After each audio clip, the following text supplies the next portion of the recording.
"Oh, hello," said she. "Would you like to follow me? We can go real slow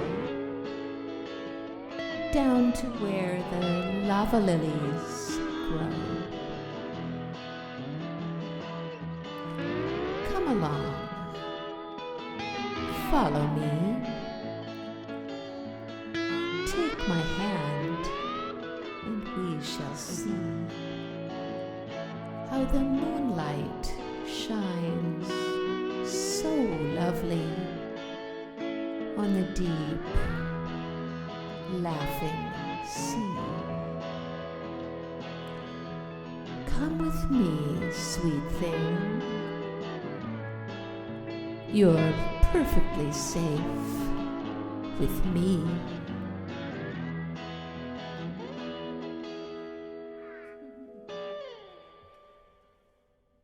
Hello, everybody.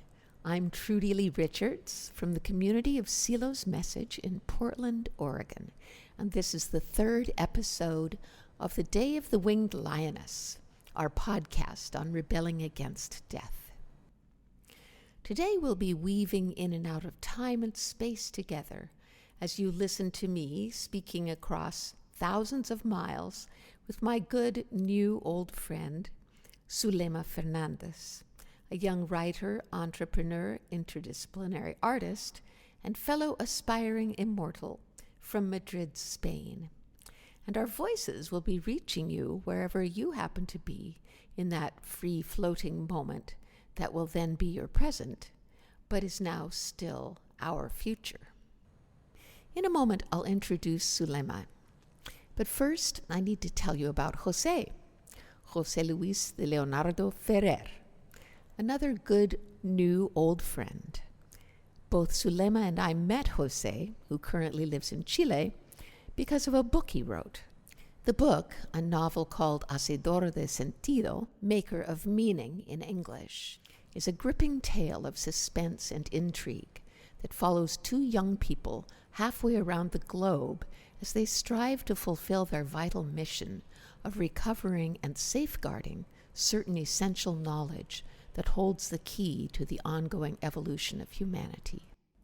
Since its publication a few years ago, the book has inspired a growing number of young people across the Spanish-speaking world to take a radically new look at life, a positive, life-affirming look, a look of friendliness with oneself and the world.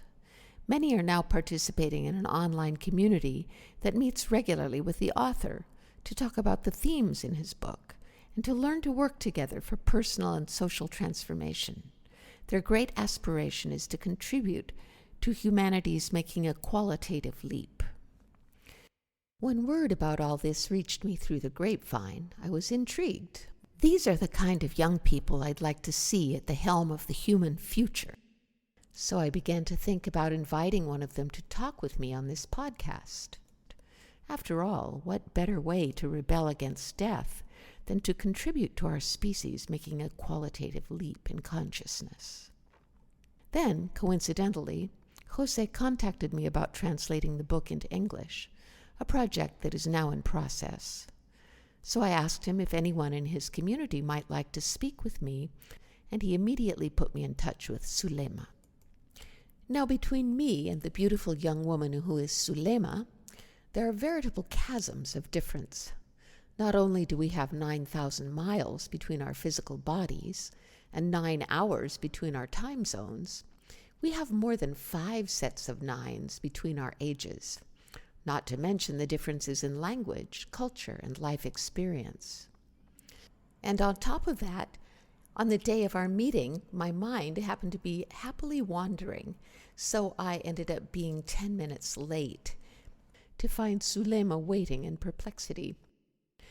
But she was quite cheerful and understanding, and so we finally got the meeting going. And I felt a bit as if we had stretched a rope across a yawning gulf, and had each hauled ourselves across, hand over hand, so we could finally meet in the middle and have our conversation hanging together over the void, which is, of course, the only place one can truly talk about the things that really matter. And it turned out that we resonated beautifully with each other, which is hardly surprising, since, like all human beings everywhere, we are very much the same inside. As Silo once said when someone asked him how they could be like him, "You go deep inside you, and I go deep inside me, and there we shall meet." One last thing before we get into my conversation with Zulema. I need to apologize in advance for any unclarity in the sound. A certain amount of static that was zigzagging its way around through the air somewhere between Portland and Madrid seems to have found its way into our conversation. And although I've done my best to prune most of it out, a crackle does intrude here and there. Hopefully, however, you'll find the fruit of our conversation tasty enough to put up with the occasional prickle. So, without further ado, here is our conversation. Hello. Hi, Zulema. I'm so glad you could make it. It's lovely to meet you at last. So let's get right into our theme, rebelling against death. I understand you participate in Jose's community, which is, of course, all about that. Can you say something about how you got involved and what made you want to participate? And anything else you'd like to share about how you deal with the idea of death? Yes, a friend talked about Jose's meetings. So I went to that meeting, and from the first time I thought, I love these people. They're incredible. I feel them so familiar. I feel it's a group where you can be authentic, where you can be emotionally transparent, and you can share without feeling like you are a crazy person or something. Because you know that in our society, it's like really strange to talk about some topics. Yeah. And I think death is one of them. Like it's a taboo, it's called in English. Yeah, it is. And that is why I'm so happy to be here talking about one of the most important taboos, because I think talking about death make us feel aware of life. Yeah. And if we are trying to avoid that topic, we are avoiding one part of the life, which is very relevant. Yeah, I totally agree. So what else can we say about that? It's like death, it's like everywhere around us. I mean, here in the United States, we have almost every day a new mass shooting. Not to mention the pandemic. There's so many examples everywhere. And most people, I think, just don't know how to deal with those ideas, and so they want to run away from them. What is it that you do in your life to keep from wanting to just run away from death? What helps me face death topic is I like to think about who we are, because I think that the most scary idea about death is that we think that who we are disappears. So I think that we are something more than our human character. Yeah. And we identify so much with that character. We think that all we are is that character. And when we die, we die. Yeah. In my opinion, there is something more that transcends that death, and that energy, it only transforms. I think that we all live so without knowing who we truly are, that we think we are going to die fully. And maybe what dies is our character, but not the consciousness that lives through that character. When you say character, you talking about Zulema? Like through the Richard that lives in United States and have, I don't know how many years, but Plenty. yes, that's a part of who you are, but it's not the most important part, in my opinion. Yeah. But I think we are very educated in doing a lot of things, getting lots of, I don't know, a house, a good work. And we always run away from ourselves. It's like, think less and get more things. I don't want to face that shadow, that death, that let's do another things. What happened in your life that you came to this approach to death? Maybe you're born that way. I don't know. But I think we all have important experiences that move us toward facing the things we don't want to face.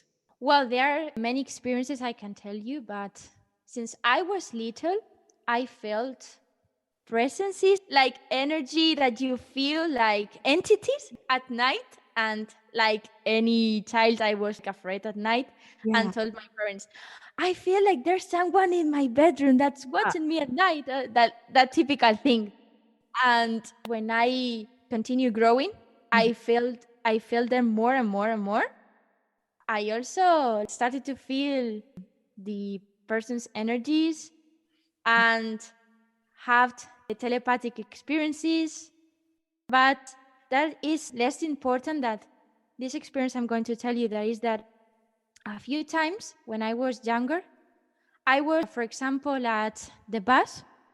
Suddenly I felt like I was one with all the people surrounding me. We were one, we were connected in a way, invisible in some way and visible in another. Yeah. And it was completely impossible to cut that Yeah. connection. And I felt like so much love and peace. And I only could cry of happiness because I wasn't looking for that experience. It Yeah. just occurred like a flower bloomed. And I have it other times, and I felt that I wasn't crazy. And I started finding other people that told me, yes, I also felt that in some moments of my life. Like there is something more, okay? That feeling, and started growing, and I started investigating about spirituality, God, energy, and so on. Yeah. I love what you're saying. I think we can all relate to that, even if we haven't had exactly that kind of experience. Always there's some feeling that there's more. Silo says, never imagine that you are enchained to this time and this space. You know, whether we just saw something beautiful in nature, we felt at one with nature, or we're watching a movie and something moved us, listening to music, whatever can carry you into that deeper place or that higher place or that whatever, that rounder place. I think it's within reach of everybody. Unfortunately, the word spiritual has gotten a bad rap. No, not into spirituality, because it is associated with escape from reality, maybe, or religion, organized religion, which has a lot of problems for some people, for many people. But when we talk about spirituality, for me, it's just the only word I can find for going to that aspect of our lives that seems like it just has to go on. Like my brother said to me the other day, he for many years told me that he really didn't think there was anything after we die. But I went to visit him in California, and it was so wonderful to see him after this whole pandemic and being stuck and never being able to see anybody else. So I went to see him, and it was just a lovely, lovely experience. And as we were leaving, he just suddenly said to me, you know, there are these people that think that everything ends when you die, but that's impossible. And then he said it again, it's impossible. Which I absolutely feel. And there's no scientific justification for this, of course, although maybe the quantum physicists are coming close to that these days. I don't know. Yes, we are surrounded by this idea, no, that there is nothing more. But if there is nothing more, why we are constantly feeling that there is not enough with Yeah. ourselves, with our lives, and we are constantly trying to fill that void that paradoxically we can't feel. We cannot feel. Yeah. Maybe we can feel it if we observe it and accept it, and we live on it, like inhabit that void. But we are constantly doing the other way around, That's why so many people is saying, no, there's nothing more, but my life is empty, has no sense. I don't know who I am. I'm at drugs. That's my confirmation that there's, of course, something more. But when we are saying there's something more, it's a tricky idea. Everything is, and it's not separated in reality. That's what quantum physicists prove, that it's all a unified field and everything is interconnected. So separation is only a perception that can be replaced for another perception. We're always talking about belief systems more than one truth or another. Yes, right. We are educated in separation. Yes. And spirituality teaches to integrate, unification. So it's not, I'm spiritual or not spiritual. There's something more, or no, there's no more. We have all that it can be, all that it is. You are. Everything is. We are educated in separation. Earth things, heaven things, for example, or spirituality things. But the most spiritual thing is the earthly thing. Yes. What I wanted to add is that we can think about a movie. When you are seeing a movie, you forget you are the observant of that movie. If you are aware, you are observing, you're going to find that there is an observant there that transcends your body and that it's in your body. It's not somewhere else. It's all here. God is here, life and death is here, everything is here all the times and everything. So if someone wants to go deeper, observe the observant, and then you will experience that you are farther from time, farther from space, and then farther from death. That's my experience. But it has to be experienced. If not, it's just another belief. Yeah, very beautifully put. It reminds me of a dream I had last night. It was on a planet where everyone was oppressed and there was no freedom. There were all these guards controlling everybody's movements. You do something wrong and get tortured at the drop of a hat. But this was not a nightmare because I was there, but I was just observing. I was looking, watching, seeing how can I best approach these angry people just in a neutral way that recognizes them and connects with them. And by doing that, I stayed okay in the dream, and I was never frightened. It was just more of a, how interesting what this situation is and how we can be alive in the world, because we can do the same thing here, waking consciousness. Yes. And Trudy, I recommend to observe how you are the other human being, the other flower, the other mountain, the other everything. Observe how you are one with the other. Yeah. That both are the same life, same something that cannot be explained in words. But when you are with nature or with any creature, then you also experience that you are far from death, that you transcend it. So it's about observing, being aware. And it's beautiful to experience that. But at the same time, Trudy, I don't know if you agree, but a part of our human being is afraid to die.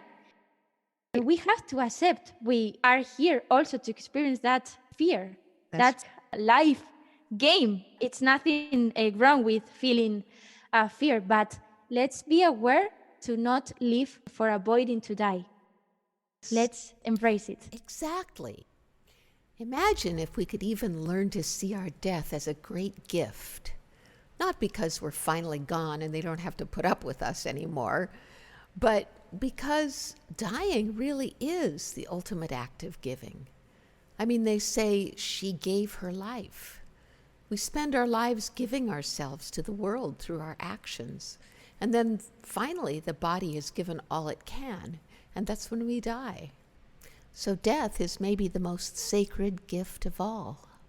Yes, I'm really grateful for being here with you talking about this beautiful topic because I think it's one of the most important topics we can talk about all our life. I'm passionate about it, Trudy, so I could stay here talking with you like 2 years, Yeah, I and know. we could Yeah, me and too. we could continue. I too am really grateful to be here because when you were saying you look at nature and you are nature, or you look at another person and you are that person. And I feel that with us, you and I are one, really, and we just are different points of view of that one, sharing from our perspective. Yes, when we listen, we have to all agree with the other and have the same perspective. It's like, no, I think life divides itself in different perspectives to have that richness, to have a different Right. experience. It's like I don't see life through the same looking No. from your eyes that from my eyes. It's like a very beautiful opportunity to be here and see life from a different looking every time Right. through every being. Every being, Yes. absolutely every being, even those that we consider terrible beings, I believe we need to really be open to them, to what's really going on with them. Yes.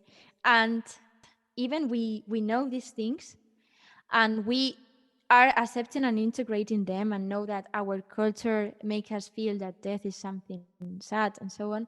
I think that when we have a loss, Mhm. even if we know all these things we have talked about, we Mhm. have to allow ourselves to be sad because it's like a human process. And even if you know that your loved one is more than that Mhm. human body, you have to permit yourself to live that. Sometimes with these spiritual groups, I've heard, okay, so you don't have to be sad. We are all live and we are all eternal.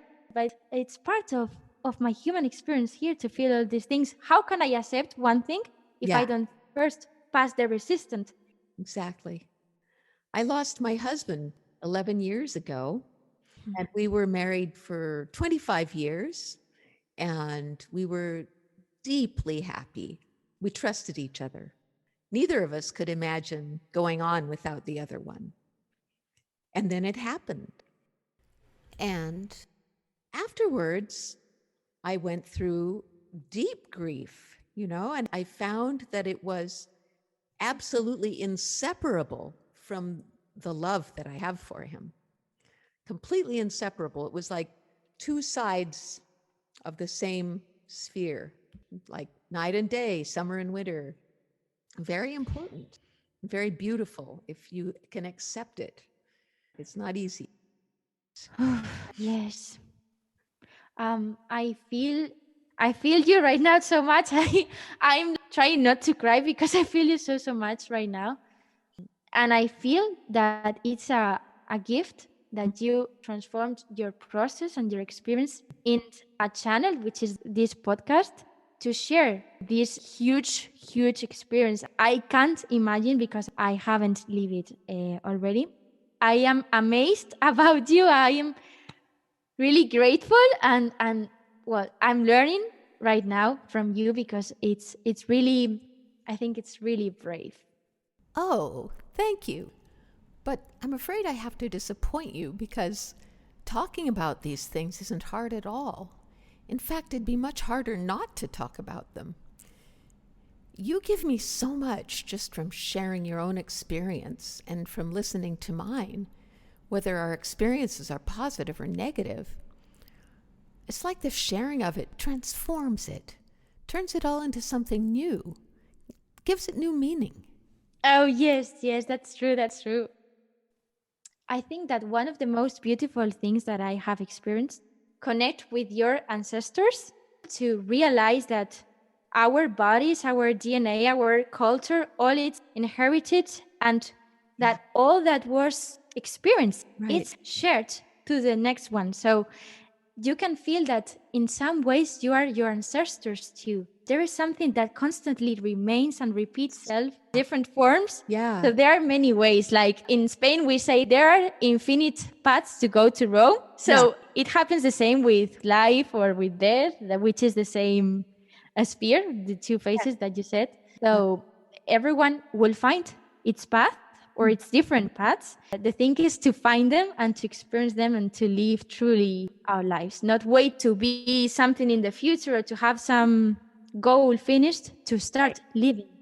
Exactly. And not run away from fear, to just go toward it. Is there anything else that you'd like to add? I want to thank you for this beautiful moment in the eternal constant. I'm grateful for feeling you inside me. And want to thank all the people that have listened to us and resonate with us, and that I am open to came here as much times as you want. I will learn more English through this process, and we all gain, we all win.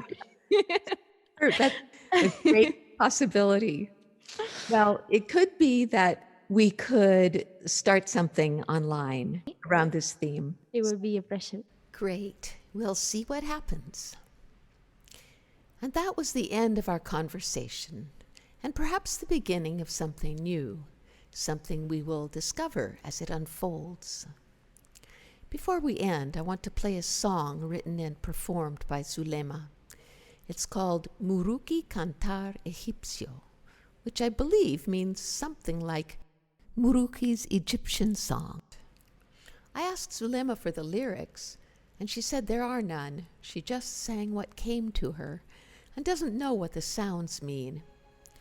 But if I listen from my heart instead of my head, it's really not hard to understand.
Again, thank you for listening.